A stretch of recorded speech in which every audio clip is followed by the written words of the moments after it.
এক লোক মাহফিল শেষ করে 11টার দিকে বাসায় ফিরেছে। তো বাসায় ঢোকার আগে তার ওয়াইফকে ফোন দিয়েছে। ফোন দিয়ে বলতেছে, এই মাহফিল শেষ, আমি কিন্তু বাসায় চলে আসতেছি, শুরু করার আগে তাড়াতাড়ি দরজাটা খুলো। তো স্ত্রী আবার রাতের খাবার স্বামীকে ছাড়া খায় না। তো স্ত্রী দরজা খুলে দাঁড়ায় আছে, স্বামী বেচারা আসছে।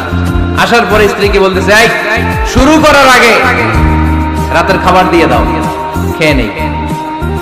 তো স্বামী ওয়াশরুম থেকে ফ্রেশ ট্রেশ হয়ে আসছে, স্ত্রী বেচারিও ডাইনিং টেবিলে খাবার দিয়েছে। এবার স্বামীও খেতে বসেছে, স্ত্রীও খেতে বসেছে। স্বামী আবার বলতে আরম্ভ করছে, শুরু করার আগে ফ্যানটা ছাড়ো, খুব গরম লাগতেছে। এবার তো স্ত্রী রেগে মেগে আগুন, কি আসার পর থেকে শুরু করার আগে, শুরু করার আগে, শুরু করার আগে, কি শুরু করার আগে? স্বামী বলতেছে, এই তো শুরু হয়ে গেল, এই শুরু হয়ে